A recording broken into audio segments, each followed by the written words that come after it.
Oh, good morning, good morning, good morning, my people. How you doing this morning? This is your friend Vincent E. Brown coming at you all the way from a place called Durham, North Carolina. Sharks in the water. Wow, I tell you. Of course, you all know we had the celebration of America's 250th year last week. A lot of events happened in this country, and I consider it a privilege to have been born and raised in this country. And I understand that America has its flaws, as which country doesn't? America has its flaws. We got people who want to disrupt our liberties that we've enjoyed in this country. I understand all that.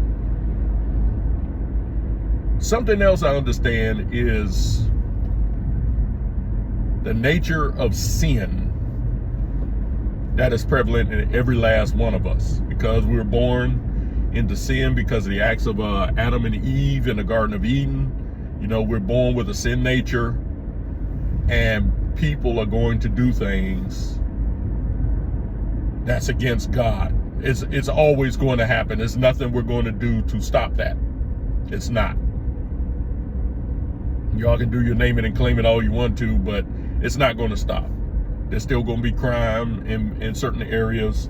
People going to think the way they do, the way they want to, and everything. And it's all because of the sin nature that is prevalent in every last one of us.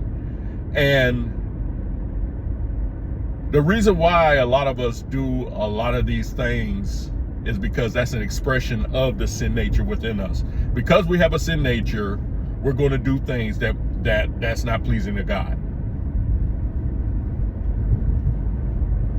Now, when you start walking for the Lord, when you start walking in His truth and everything, yeah, you're going to slip up. You're going to slip up because you still have that sin nature, but it's like you don't practice sin. Now, why? I'm trying to get to a conclusion here,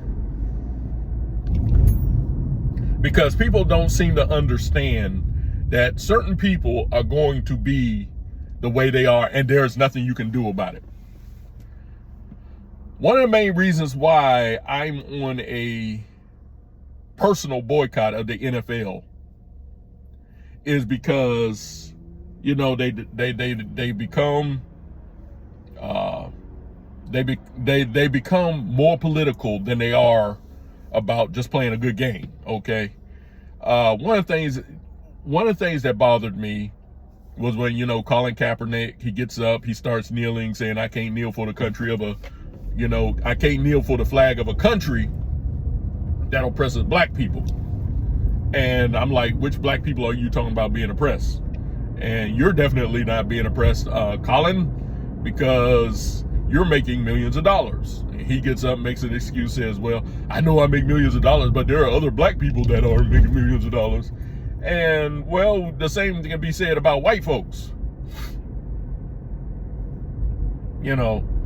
And for a while, I said, okay, I know Colin Kaepernick is acting like a fruit bat right now. And I said, I'm still going to, watch the NFL. And then the Washington Redskins changed their name to the Commanders.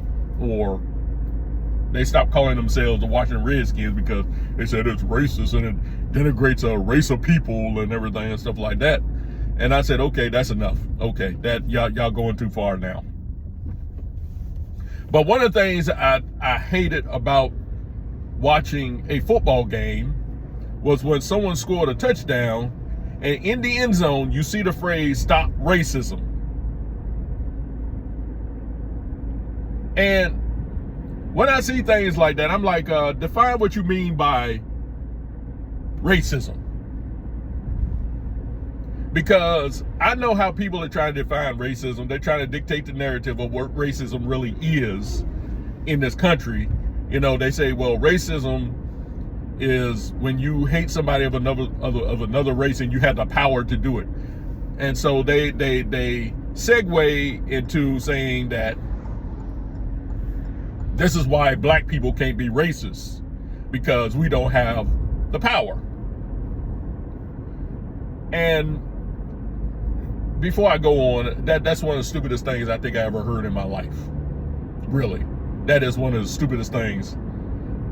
And when you tell them, well, how come black people can't be racist? They say, well, we don't have the power. We don't have the power to be racist.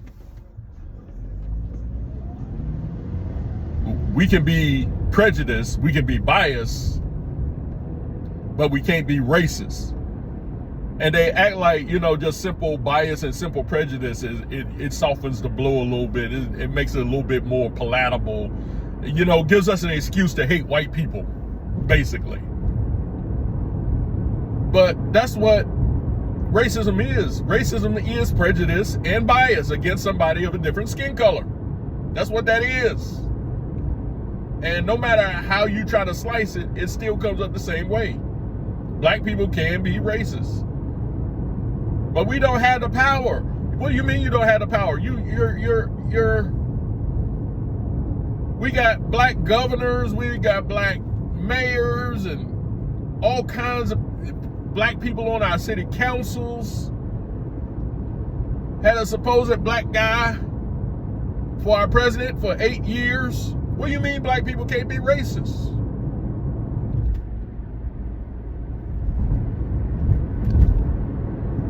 But the reason why these phrases of stop racism in the end zone of the NFL, and, you know, it's making a political statement, but the reason why it bothers me is you're not going to stop racism. You're not going to make people stop being who they want to be. So I have the understanding that even though I live in a great country, there are probably a handful of people who would like to see me dead because I'm black. I can live with that. I ain't got no problem with it. If I go into your establishment and you say, hey, we don't serve your kind in here, I'm like, oh, you don't? Okay, I'll just go to where they will serve me. I'm not going to call the government and tell, or the police say, oh, they won't let me in because I'm black. Why do you want to force a person who does not like you to like you? It makes no sense. This is the whole problem I have with the whole civil rights thing. There are plenty of other places where you can go that'll serve your kind. Now, I will say this, though. If somebody asks me about that establishment, I'll tell them, hey, I don't know, but because I went in there and they wouldn't allow me in because of my skin color. Yeah, I'll tell them that. But I'm not going to call the police and pass a lawsuit against that establishment because they didn't let me in because I'm black. And see, this type of thinking is going into the homosexual community too, because they want to sue people who don't want to bake them a cake for their wedding. And here's my thing. My thing is this, though.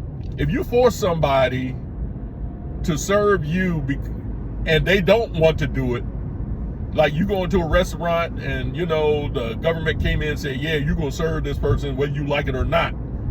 I'm not so sure I want to eat that food in that restaurant. I'll be like, nah, I'm good. I'm good. They don't like me. Hey, I'll go somewhere else. What's the problem? But anyway, I'm kind of off on a tangent right now because this is not really the meat of what I wanted to talk about this morning. But I just want to lay down some establishing statements. You know, but that's one of the main reasons why, you know, I got disgusted with the NFL. Because stop racism. You're not going to stop it. you're not going to stop racism. And when people think of racism, they don't think of the black or white type of variety, because that ain't racist. They ain't racist. They only thinking about white people. That's all they thinking about. White people are the only people who are racist. Nobody else can be racist but white people. Hispanics can't be racist. Indians can't be racist. Nobody else is racist but white folks. So there's an underlying, you gotta read between the lines when they talk about stop racism. They're not talking about, if a black person hates a white person. They're not talking about that. They're talking about the other way around. But anyway, this weekend, I was a little shocked, pleasantly surprised that the city of Durham, North Carolina, didn't sound like a war zone over the 4th, because usually on the 4th of July, it sounded like World War 15 out there. But it was relatively quiet. I was surprised. I was telling my wife, hey, ain't nothing going on out there. I was surprised. But anyway, I saw in my boyhood town of Washington, D.C., where they had the big fireworks display. I wish I could have been there, but there are two things I don't like. I don't like heat and I don't like crowds. And it was nice. It was real nice. And I had to, give Donald Trump all his props for allowing that to be put together, But anyway, a picture has gone viral. I mean, absolutely viral online. And I don't know all the little, things about this picture. Some people say it's AI, some say it's fake, but it doesn't matter when you come to the race hustlers. It really doesn't. And it's this picture of this girl. She's sitting on the metro in DC, which I am very familiar with because I used to ride it when I lived in DC. And she's a black girl, and she's sitting there surrounded by, I forgot the name of the group. They're supposed to be a white supremacist group. She's sitting there, and she's surrounded by these white supremacists. And I'm sitting there looking at the picture like, okay. And basically what they're trying to do is they're trying to produce another Rosa Parks moment. That's basically what they're doing. Because, a lot of people, I don't know why they're sitting here. Because they know a lot of people are going to react according to their feelings, not according to facts or logic or anything like that. See, I like to respond according to logic. Not saying I haven't fallen for the feelings thing either. But when I saw the picture, I was like, okay, it's a black girl sitting amongst a bunch of white racists. Okay. Nobody was harassing her. Nobody told her to get up from her seat and give it to me or anything like that. But they know that the image with a lot of people is going to be a lot more powerful than the logic behind the picture. And I'm sitting there, I'm looking at it, I'm like, okay, well, she's just sitting there. Nobody's asking her to get up. Nobody's harassing her or anything like that. But it's just a bunch of white people surrounding this black girl. And they trying to make it look like this black girl is terrified. Oh my God, she's terrified. So? But they didn't do anything to her. Now, this situation only ends at that picture. Did we hear about her getting harassed by these folks? Nope. And some people, they're upset because they're comparing this picture to the incident that occurred with Irina Zarutska last year in Charlotte. Irina Zarutska She was a European immigrant, and she was on her way home from work. And DeCarlos Brown, she sat in front of DeCarlos Brown. Didn't do anything to him or anything. He gets up, slashes her in the throat, and says, "I got that white girl. I got that white girl." Oh, y'all don't think that's racist? Y'all don't think that's racist? Y'all don't think that's racist? But none of these white folks got up and slashed her in the throat. And people are upset about, well, why are you trying to compare it to that? Well, it just shows you, yeah, these rascals might be racist. Yeah, they're probably scumbags. Yeah. But you know what? In this country, you have the liberty to be a scumbag, just as long as you don't infringe on the rights of others. And people are all up in arms. Oh, these are 250. These are Trump supporters. And y'all don't know if they're Trump supporters or not. Y'all just assume that because y'all think Donald Trump is a racist and that he approved of these guys going around here doing. Y'all don't know anything.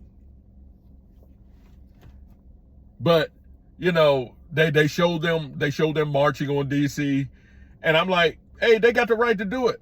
I don't remember seeing them setting anything on fire or attacking random people on the street or vandalizing businesses or anything. All they did was walk. Some of them had the American flag, some of them had the flag of the Army of Northern Virginia. That's not the Confederate flag. Just to let people know, that's not the Confederate flag. That's the flag. That's the they call it the General Lee, because General Lee, he led the Army of Northern Virginia. That's where that flag comes from. It's not a Confederate flag. But they were peaceful. Now, see, you want to talk about people who were peaceful. Those guys were peaceful. Yeah, they might be hateful. They hate black people or whatever. They want to see a pure white race and everything and stuff like that. But did they cause any vandalism or anything like that? No, they didn't. They didn't hurt anybody. We didn't hear any incident. Now, we heard a lot of incidents involving black people over the weekend.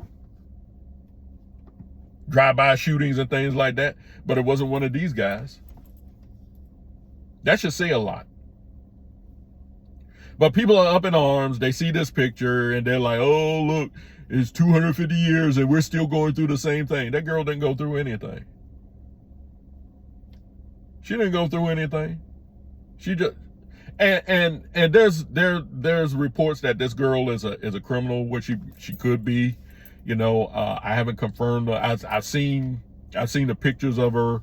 I've seen pictures of her exposing herself or whatever. And you know, in this day of AI, and you know, people can doctor up videos and stuff like that. I leave that with a grain of salt. But the fact is that this girl was not harassed. And people saying, oh, this should be the Time Picture of the Year, Time Magazine Picture of the Year. No, it shouldn't, because nothing happened to that girl. And keep in mind, people, white folks make up the majority of the population of the United States of America. Anywhere you go, it's going to be majority white folks. Anywhere you go. I can remember before our first anniversary back in 2005, my wife and I decided to take a trip to Wrightsville Beach, which is right outside of Wilmington. Of course, Wilmington, you know, that triggers some people. Oh, they had a race riot there. Okay, well, whatever. I like Wilmington. I think it's a nice city. But this was my first time taking a trip to that area, Wrightsville Beach and Wilmington. And before we went to the beach itself, we want to stop by this restaurant and get some breakfast. And I said, okay, let's stop by this restaurant and everything. Nice. It was a nice little restaurant and everything, but there were no black people in there. And I felt so nervous. And I'm sitting here like, why am I going to feel nervous? I have a right to be here. I have a right to be here. I don't know why I felt so nervous. Because I even back then, I don't roll with racism. I don't roll with, it's a lot of white folks here, so I got to be careful. And I don't know why I was so nervous. Probably because I was in a town I'm not familiar with or anything like that. I go to any place in Wilmington now because I'm more familiar with the town. But, I went there and my wife and we sat down. They gave us our breakfast and everything. Had a good time.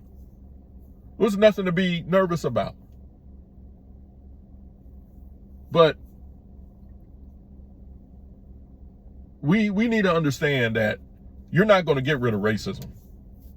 You're just not. Like I said, there are people who don't like me because I'm black. So that's their problem, not mine. That's not my problem.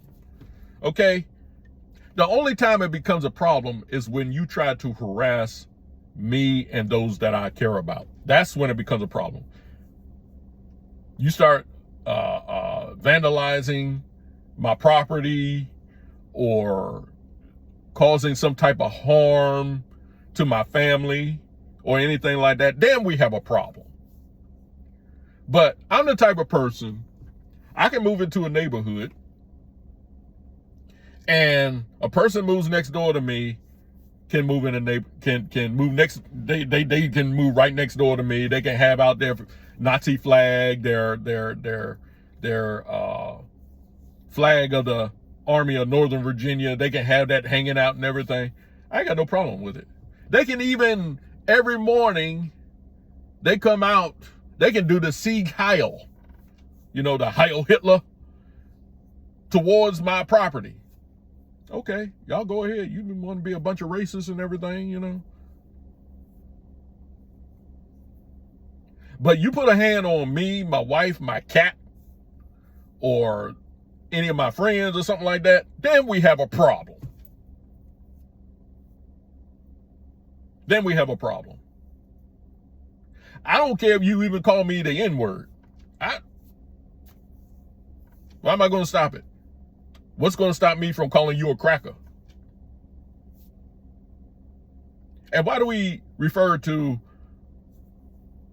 the N-word as the N-word, but we can say cracker just as freely as we want to be? I think cracker is about as offensive as the N-word is, And the only reason why I won't say it on this video because, YouTube, they're politically correct and everything. So, but I have no problem with you not liking me because I'm black. I grew up in Prince George's County in the 70s and 80s. And let me tell you, the people who gave me the most problems weren't the white folks. It was the black folks. Yeah, you had a few white folks call me the N-word. That, I don't judge white folks based on the actions of a few of them. I don't do that.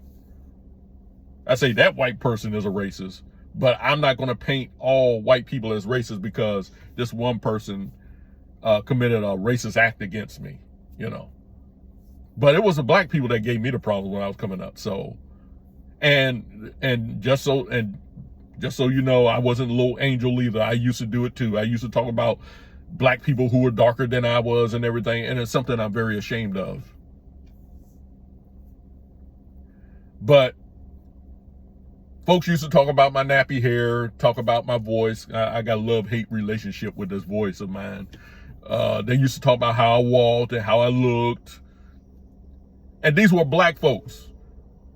The people who talked about my skin color, way more, I'd say 99% of the time, were other black folks. Then, I wasn't mature and I'd be hurt and everything. Now I'm like, I don't care. I really don't. You can talk about me all you want to. Go ahead. Call me the N-word. Call me, stupid and everything and stuff like that. You can go right ahead. But we need to stop this race thing, we need to stop reacting according to our emotions and use logic and critical thinking skills. Because going back to that picture, when I saw that picture, all I saw was a bunch of racists. They had masks on and everything. People had something to say about that. Oh, they gotta wear their mask because they don't want nobody to see them. That's just how they are. So what? I mean, nothing happened to that girl. Nothing happened at all. And like I said, it's probably a bigger story behind that picture or whatever. I really don't care. But my thing is about how people responded to it and how people, I mean, Facebook is full of people talking about, yeah, look at this. This is racist. So it probably is. But, and they try to show it like, you know, because they try to compare it to that picture of Rosa Parks, which that whole Montgomery bus boycott, you know, that whole thing, it's a sham. I'm not going to go into it right now, but it's a sham. But they try to compare it to the picture of Rosa Parks, and there's no comparison. No one asked that girl to get up out of her seat. There's a rumor that a couple of them got up so that girl could have a seat.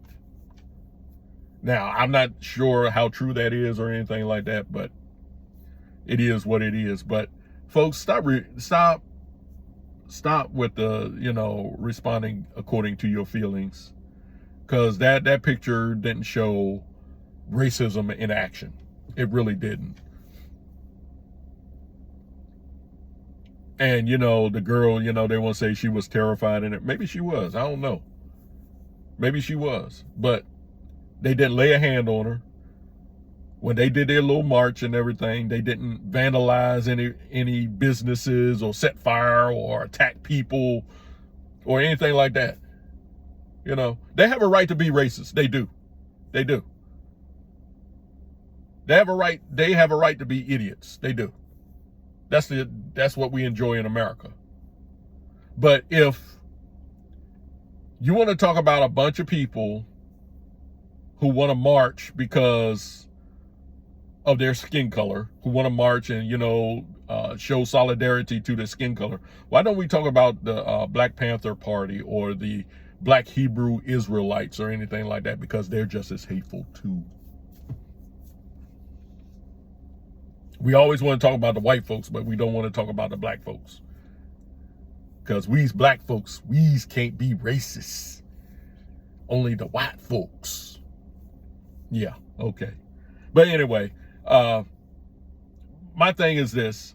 Racism is a door that swings both ways. If you're going to talk about one group of racists, you need to talk about the racists among your own ranks as well. So, but that's all I got to say. I got to get ready to go to work. You all take care of yourselves. Stay healthy out there. This is Vincent E. Brown coming at you all the way from Durham, North Carolina. And I am signing off. Until the next time, I'll see you on the rebound.